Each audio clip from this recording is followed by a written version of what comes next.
Phone দিয়েছো? একটাবার ভেবে দেখো, এভাবে ছেড়ে যাইও না প্লিজ। সেটার আর দরকার নেই, আমার যা বলার সেদিনই বলে দিয়েছি। আজ আমি শুধু পেশায় ড্রাইভার বলে এভাবে ঠকাচ্ছ আমাকে।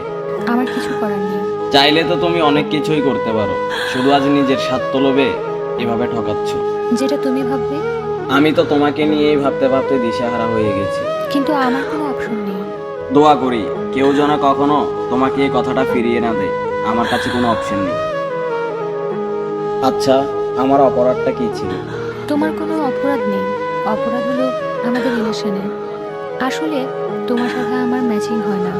আজ শুধু পেশায় ড্রাইভার বলে তোমার সাথে আমার ম্যাচিং হলো না যে। বাহ। হবে হয়তো। আচ্ছা, সত্যি করে বলো তো, আমার এই ড্রাইভারি পেশাটাই তোমার কাছে অযোগ্য ছিল?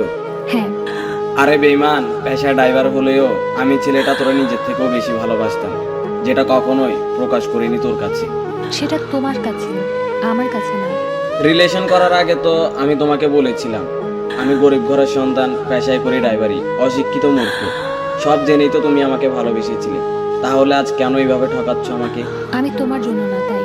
তাহলে শুরুতেই বলে দিতে, আমি তোমার লাইফে আসতাম না, অনেক দূরে চলে যেতাম। তখন তো বুঝতে পারিনি। তোমার একটা বুঝতে না পারাতে আজ আমি ড্রাইভারটার জীবনটা অন্ধকার হয়ে গেল।